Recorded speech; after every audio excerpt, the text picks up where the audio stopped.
It is often said that eternal vigilance is the price we must pay for a thriving and vibrant democracy. Every organ within a democratic setup is the necessary cog in the wheel. Even a minor fender bender in any organ can pose a great challenge in the normal functioning of democracy. Apart from the acclaimed four pillars, the political parties are the most critical component of any democracy. However, dynasty politics and lack of transparency and accountability has been mounting a great challenge in front of our democratic setup.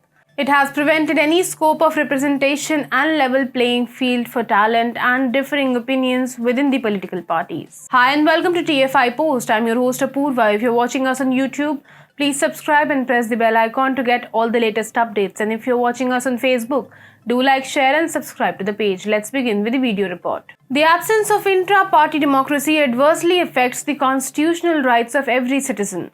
It hinders equal political opportunity for all citizens. Additionally, absence of internal democracy within political parties leads to factionalism and authoritarianism, which sidelines strong and capable regional leaders. Apparently, the grand old party, Congress, has seen a complete erosion in these necessary traits of internal party democracy. With the election for its party president, it seems that Congress party wants an image makeover and regains its lost connection within voters and general masses.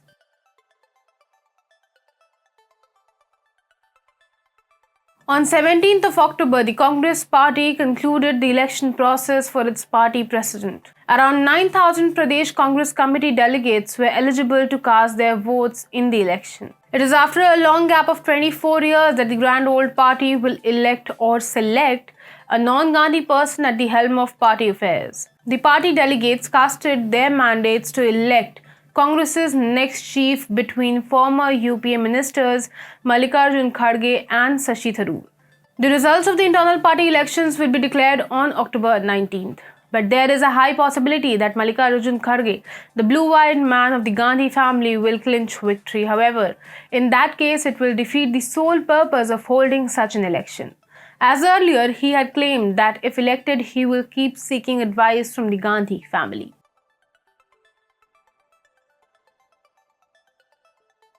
Earlier, both candidates Kharge and Shashi Tharoor campaigned among the PCC delegates.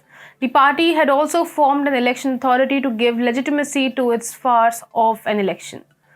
The election authority was headed by Madhusudan Mistry. He had informed that the election for the party chief would be carried out through a secret ballot.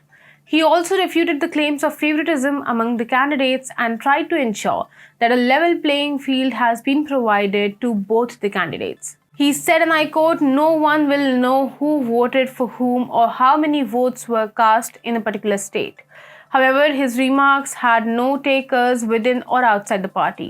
Several political experts, observers, and even Congress's own leaders repeatedly called out the farce of the so-called free and fair election for the post of the Congress president.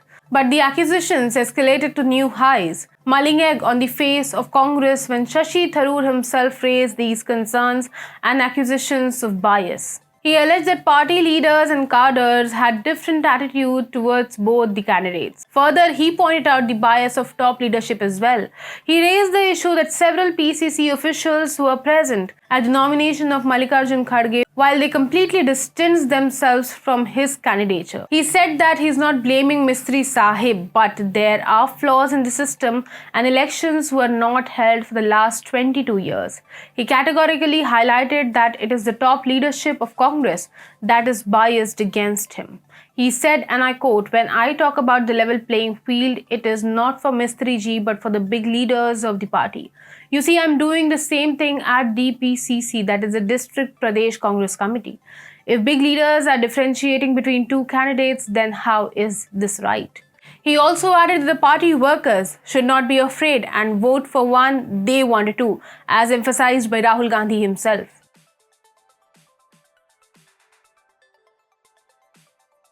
There are multiple reasons why the Congress High Command led by the Gandhi family will never allow capable leaders like Shashi Tharoor to get hold over command structure of the party. Firstly, Congress has become a party of the unelected yes men. Its top leadership, including the Gandhi family, Mallikarjun Kharge, Ajay Makhan, Mukul Vasnik, K.C. Venugopal or Randeep Surjewala, all of them don't command support on the ground. These leaders have been managing to cling on to power purely because on the basis of quid pro quo and status quo.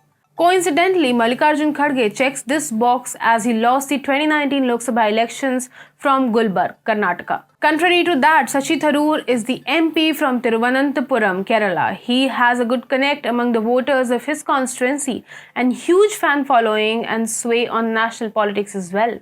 Unlike Kharge, if he gets power within the party, he may take away the command structure of Congress from the Gandhi family and leave them in political peril. Even PM Modi had been seeking his support for promoting non-political campaigns like Swachh Bharat Abhiyan. Back in 2014, PM Modi had lauded his active participation in the Swachh Bharat campaign. So his victory will be a loss of political style of Gandhis that have been politicizing even the non-political events like the Swachh Bharat campaign. Second, Tharoor has been on different pages altogether from the Congress party on several issues. These differences with Congress widen on issues concerning sovereignty, national security, and international relations. Being an ex-diplomat, he understands the nuances of diplomacy and red lines of politics that, if crossed, can harm national interest.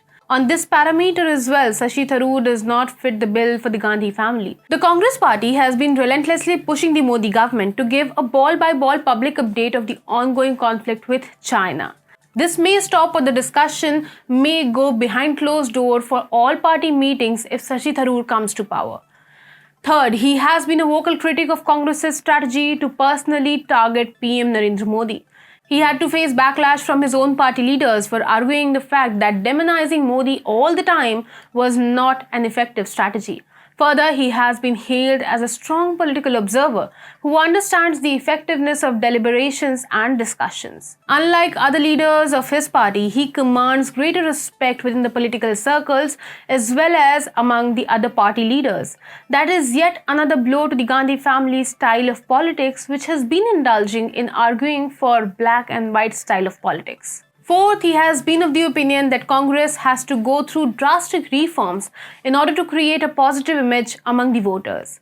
In his manifesto, he has categorically stated that if elected, he will end the high command culture within the Congress party. This will be a danger sign for the Gandhi family as the status quo suits its cause. The Gandhis want to keep enjoying the power and run the national party at their whims and fancies without any accountability. He is one of the staunch critics of British imperialism and gave the famous anti-colonial speech in Oxford, London.